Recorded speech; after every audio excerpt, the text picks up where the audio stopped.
Hey everyone, welcome to Wildlife Inspired. I'm your host, Scott Keys. Remember, down at the bottom, you'll see my social media contacts, and you can always find me on my website, skeysimages.com. Today, I'm going to take a hands-on approach to Topaz Sharpen AI.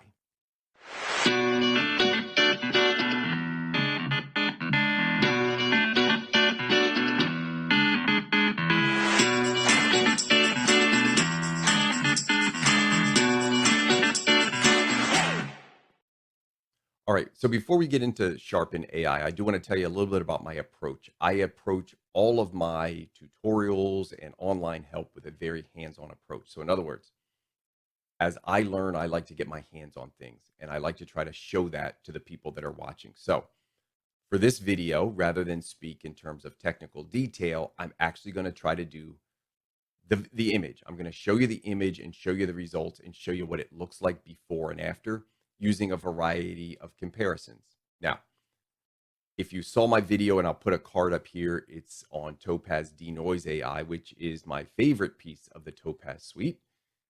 You'll see how I did the comparisons for that video, showing you each of the processing modes and how they stacked up.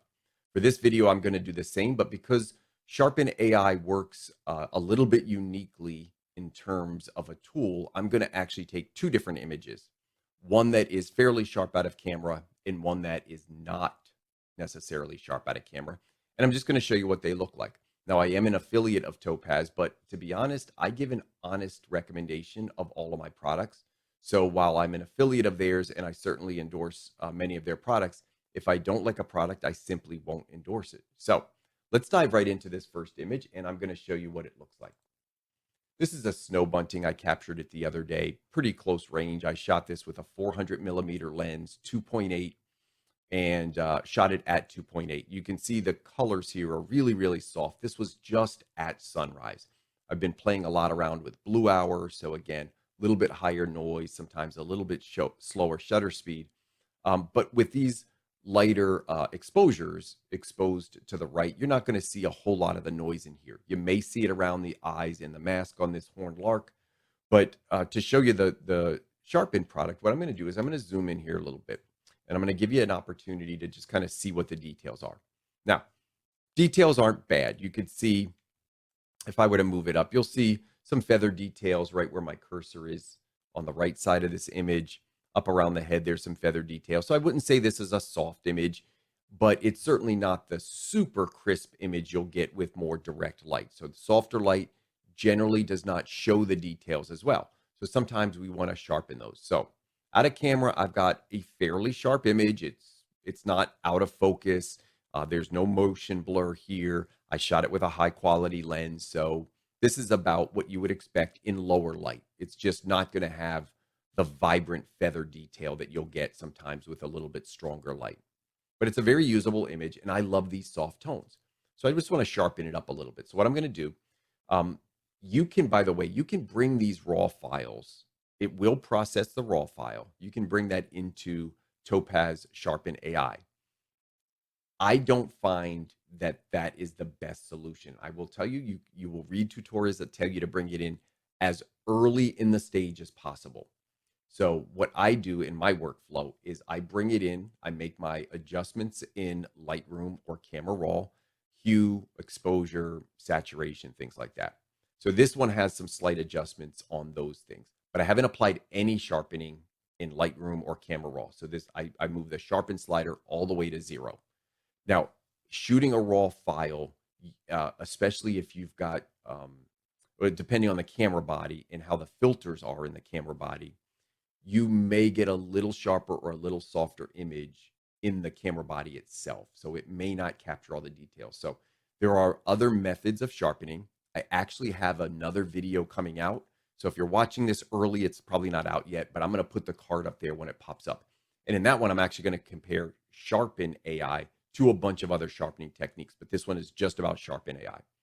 So we can sharpen this a little bit because it does feel like it could use it.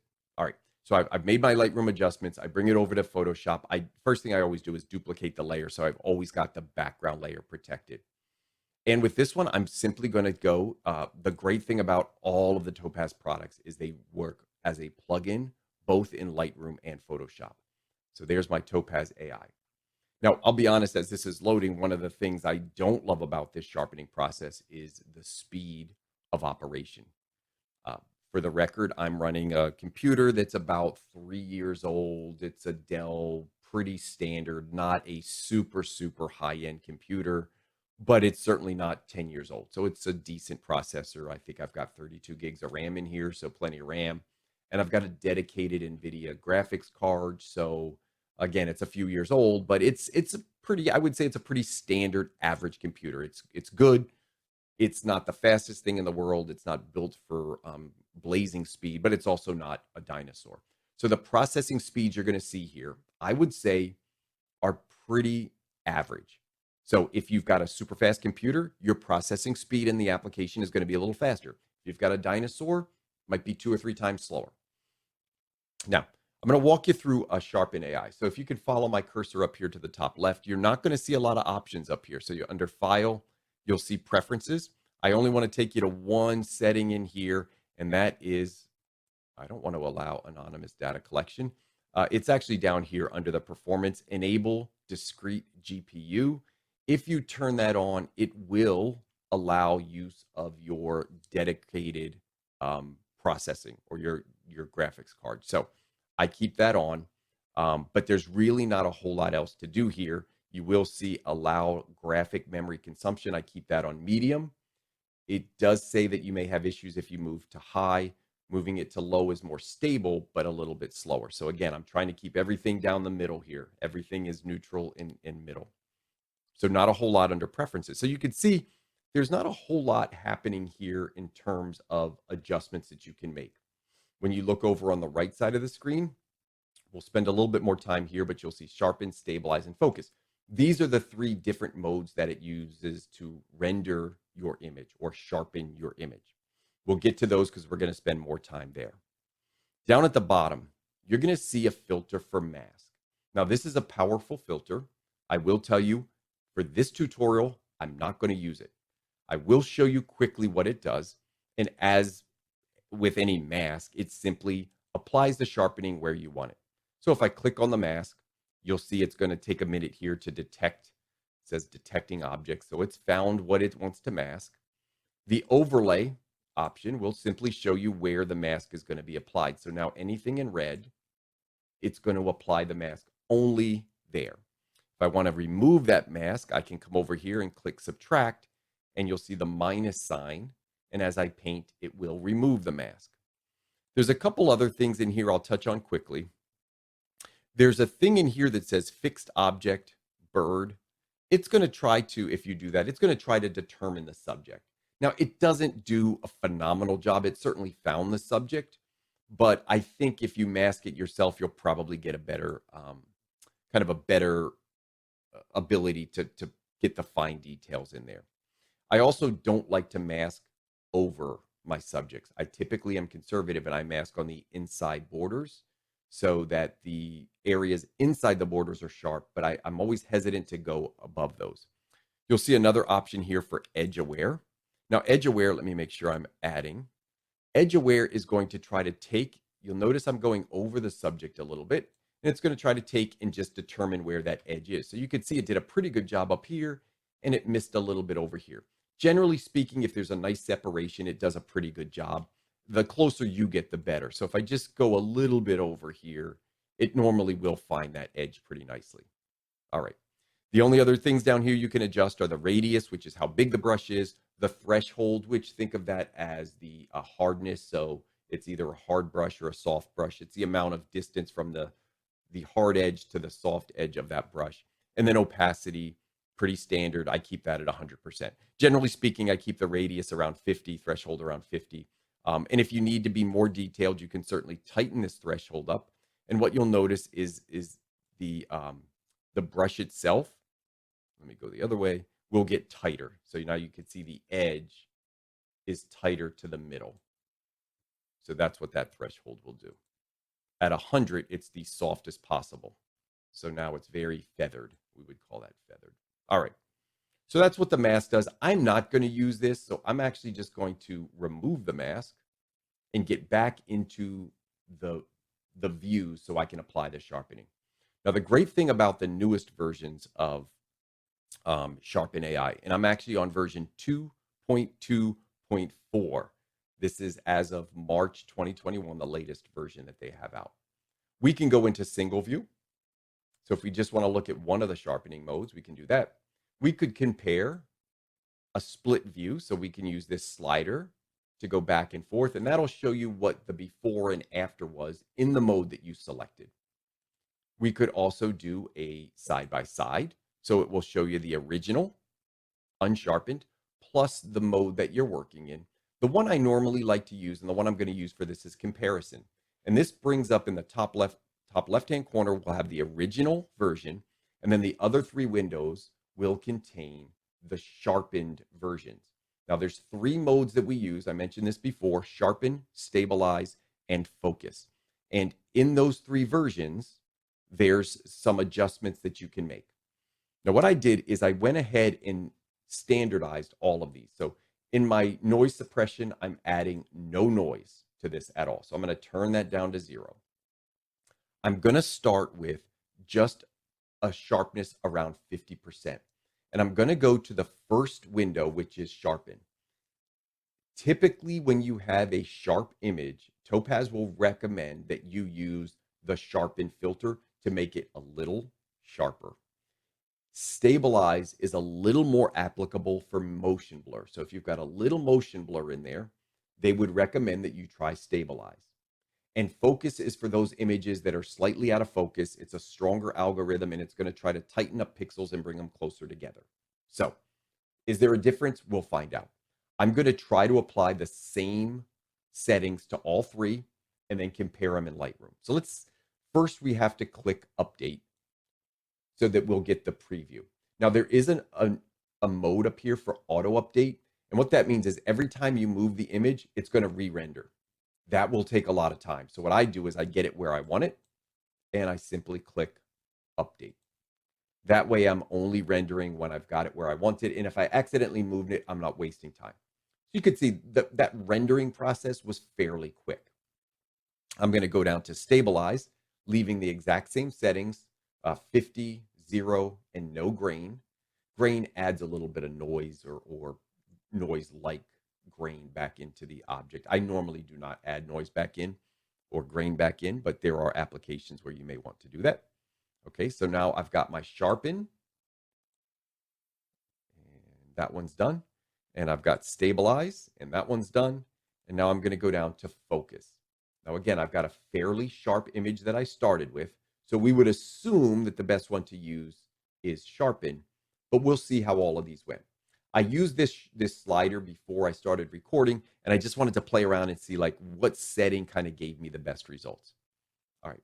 Now, for this tutorial, what I'm going to do is actually build these in layers in Photoshop. So I'll start with sharpen. I'm just going to re-update that and make sure it's good. And now I'm going to apply it.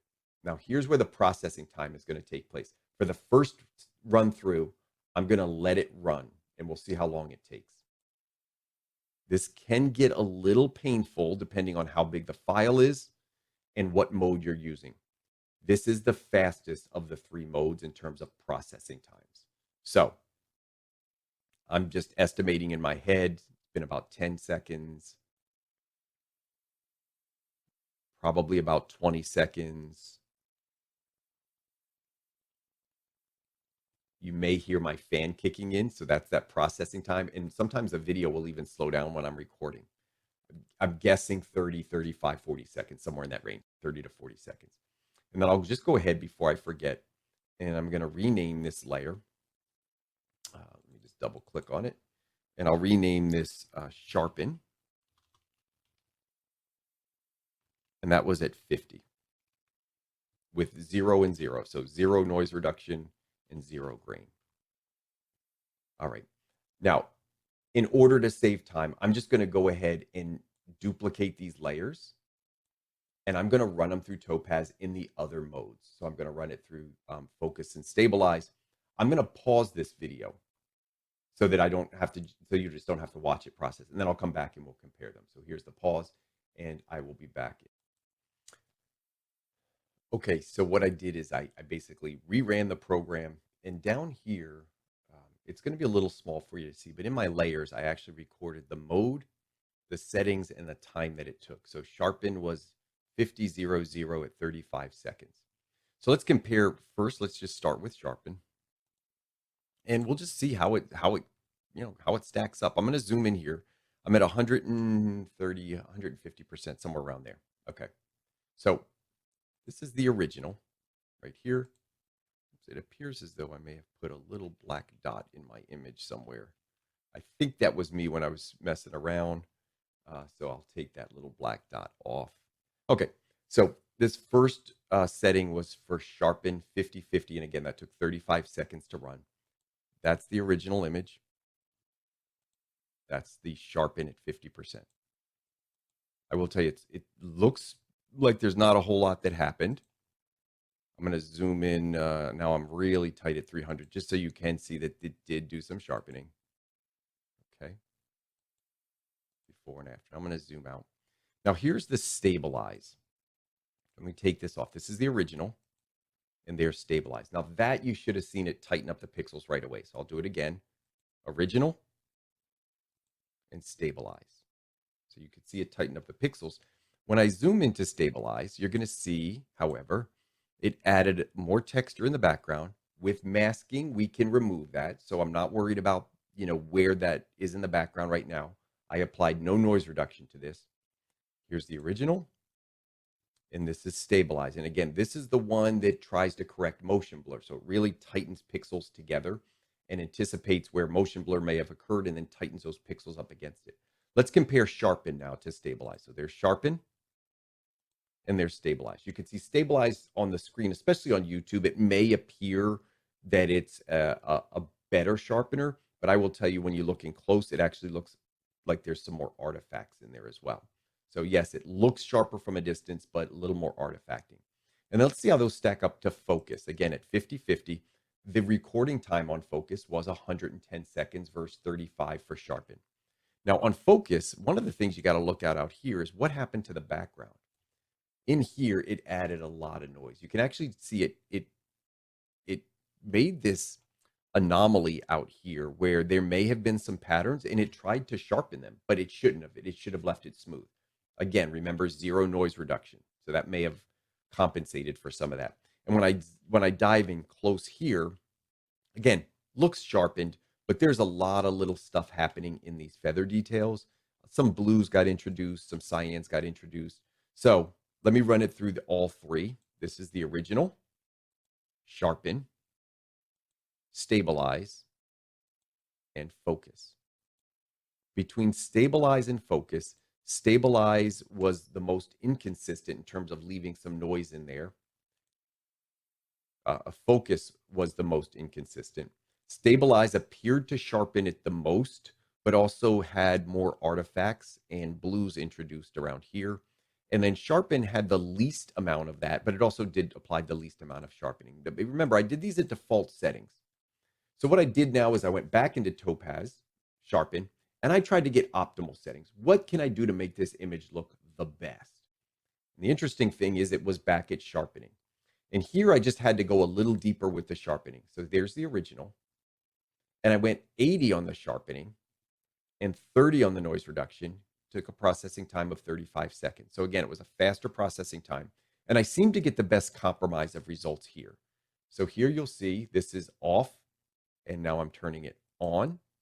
You could see it sharpen the image without adding a lot of artifacting. And if I look through the image, very consistent noise pattern in the background. So I didn't have these random odd noise patterns floating around. So I'm zoomed in now 500%. So you're really getting details. This is the original. And there's the sharpened. So it does a really nice job. Not a lot of artifacting around edges, not a lot of anomalies. So a fairly sharp image out of camera. When I got the settings dialed in right, seemed to do a pretty good job. So this felt value added.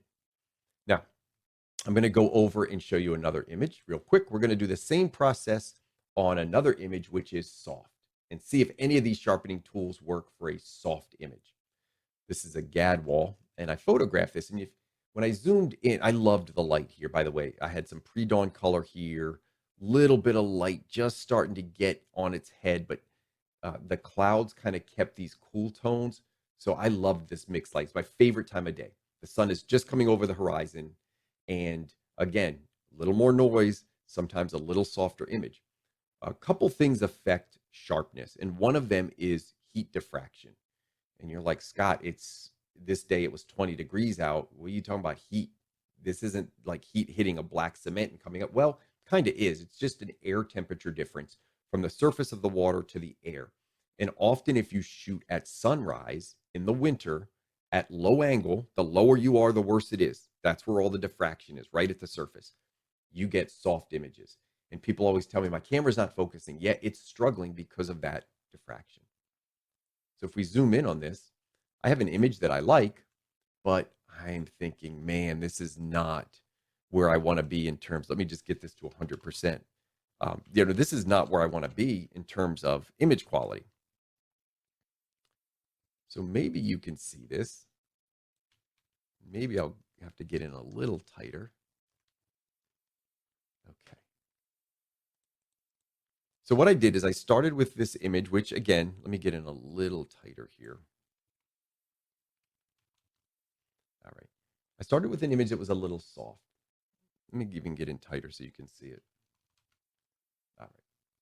Started with an image that was a little soft, but I liked the tones and the colors. And I am not such a technical freak that I'm going to throw out. Listen, artistic ability, light, composition always trumps for me technical perfection. Now there are video tutorials out there to show you how to be technically perfect. To me, a technically perfect image in bad light is crap. So I will every day of the week take something that has a little bit of softness or a little slight imperfection somewhere that is in gorgeous light. I personally, this is again, it's very subjective. I will always take that. But if I can take it and make it a little better, that's what I'm really looking for. So I'm going to take this. I'm going to do the same thing. I'm going to run it through, stabilize, focus, and sharpen, and let's see if they perform differently on an image that is slightly off, that is slightly soft or slightly out of focus.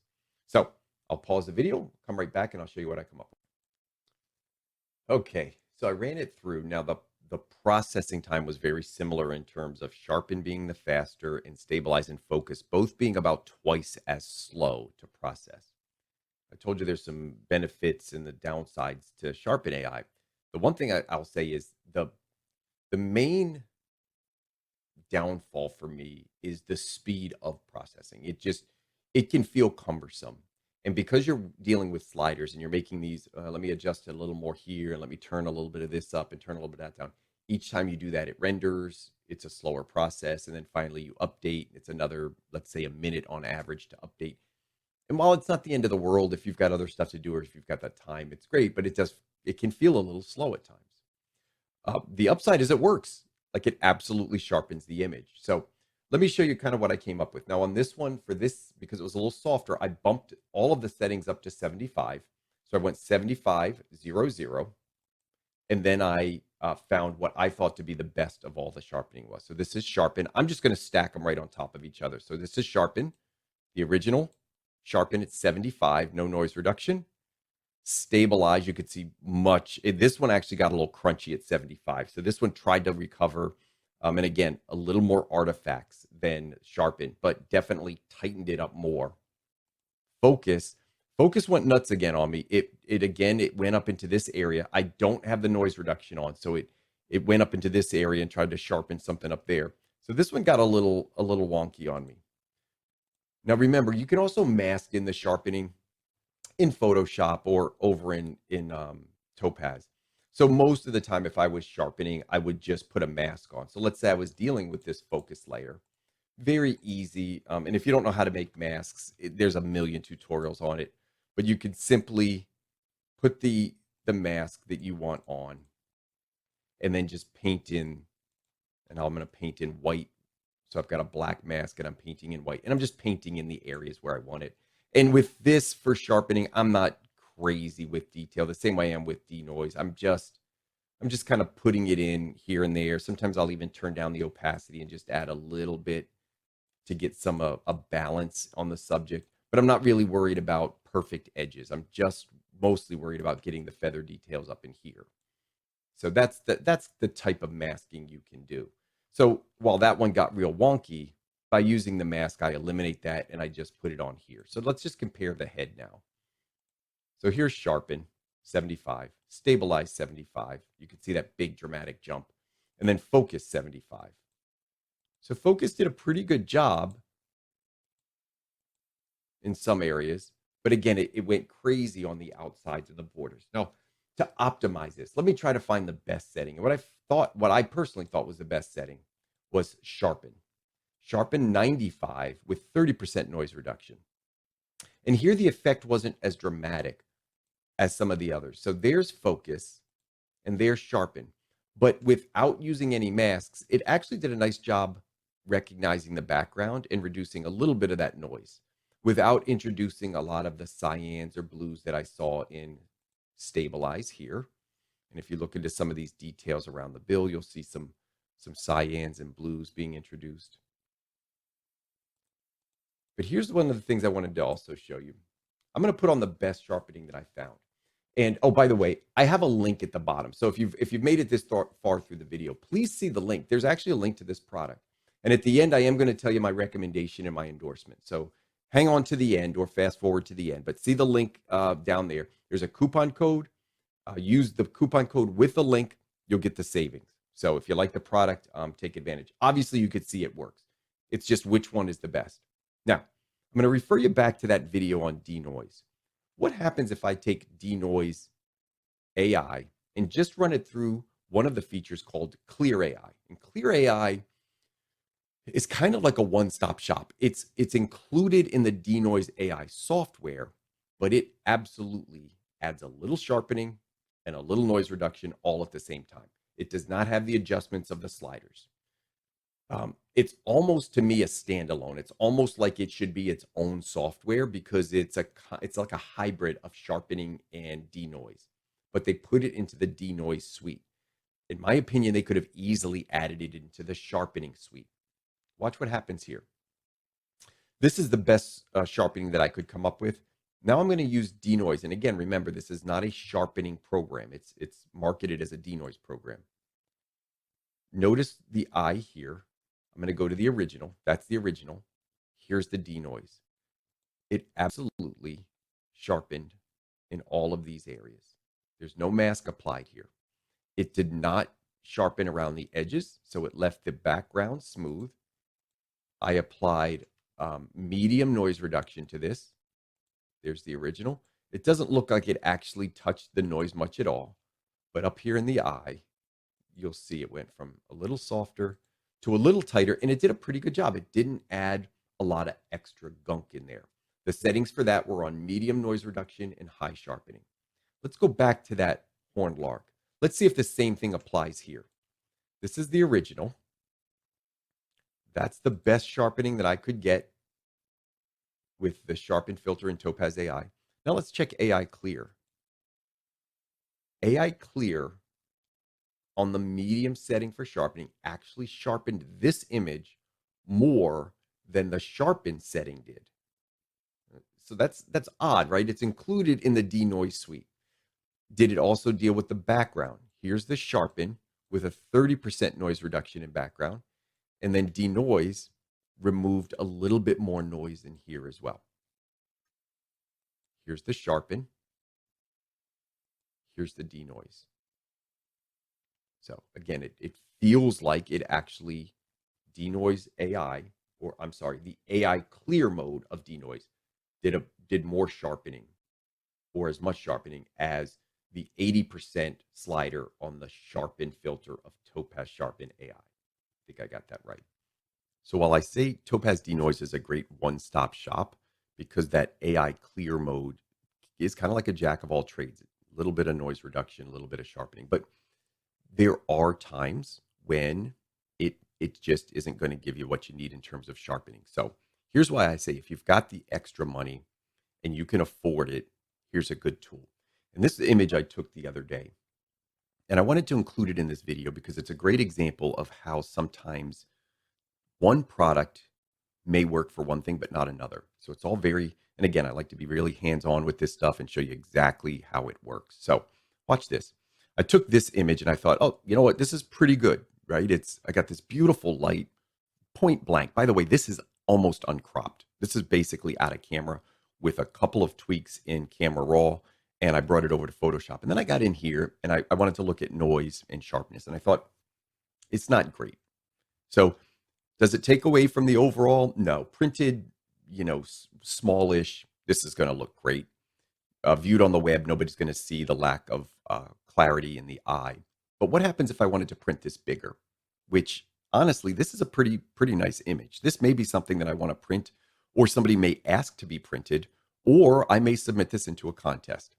And in that case, under scrutiny, I don't want this to be thrown out against somebody else's who might be technically a little bit more sharper or a little bit more precise.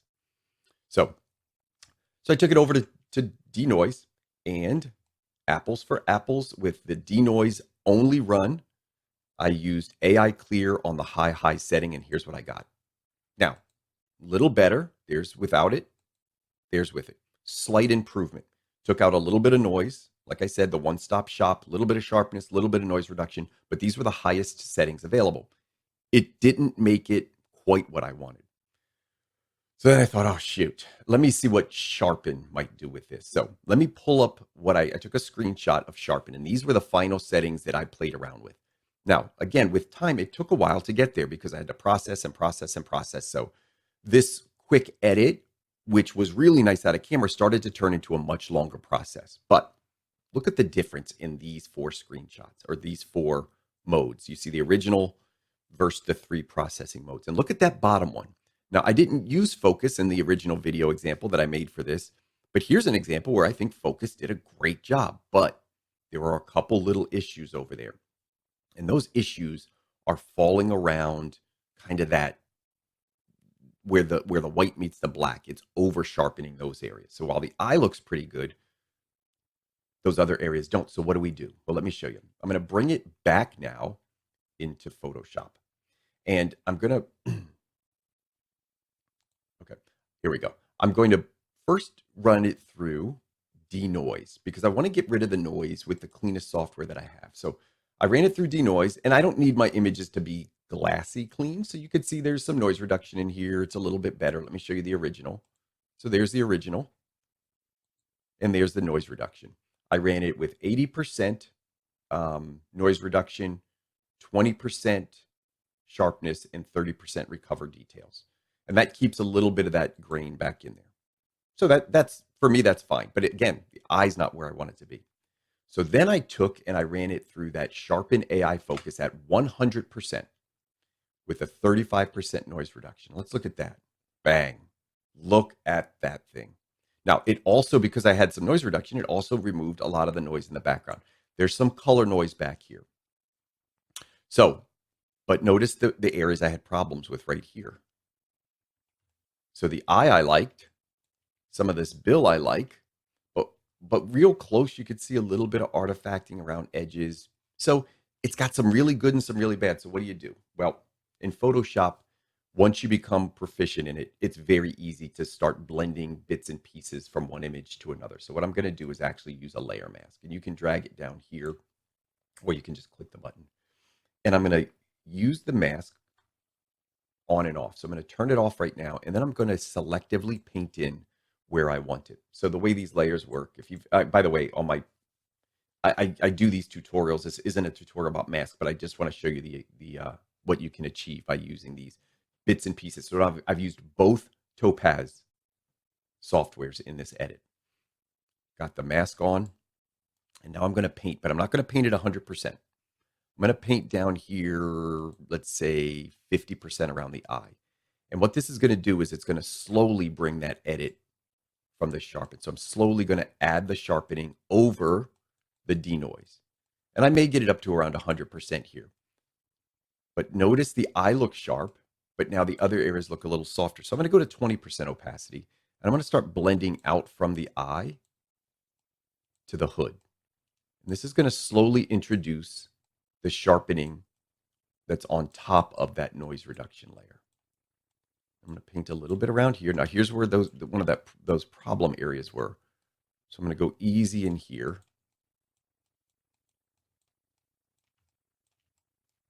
Again, I'm just 20%. I'm not 100%. And if I see an issue, I can take it off. I can switch it over to black, and I can use the mask. I'm going to go up a little stronger here. And notice I'm staying away from edges. I don't want to go over those edges. I'm going to let the edges kind of fade out. And that's why I'm using this softer brush with lower opacity. I don't know that I need it up here, but oh, wow, it did a really nice job up around that edge. So it really did a nice job there. I'm going to be careful when I get up along the top here. Again, these are a little bit out of focus, so I'm not too worried about that. But that hood, well, that really did a nice job there. And then I'll show you the before and after. So I'm building that sharpening in where I want it. Very, very selective. And I could pick other parts of the image. So if I went into here and I thought, let me see what it does in here, I could paint some of that in to the wings, get some of this detail back. It may introduce a little bit of noise, so you just want to be careful when you're in these shadows, especially that you, oh, it did a nice job in here. I don't need detail everywhere. I'm just, and if it doesn't look good, I'll take it off. So now I've selectively sharpened. Did a really nice job. Like this did a really, this is a great example. That's why I wanted to include it in the video. All right, now let's look at the before and after. So this was the before.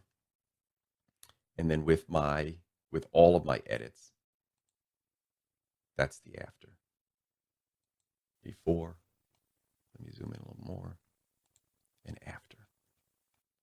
And that's it. So I thought that was a really, really powerful example of how you can use both pieces of software and then mask in select.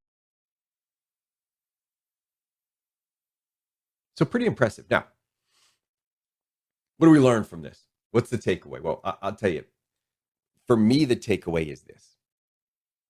If you edit wildlife and you have concerns with noise reduction, so if you're shooting higher ISO, low light, denoises, to me, I mean, almost mandatory. Like it just feels like it works. Yes, you can use other noise reduction software. If you've got a workflow that works for you and you're on a budget, don't worry about it. Stick with your workflow.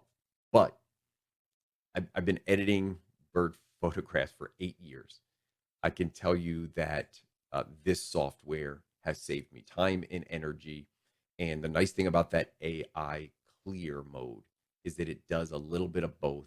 It eliminates most of the need to mask in sharpening and mask in noise reduction. It just kind of handles it.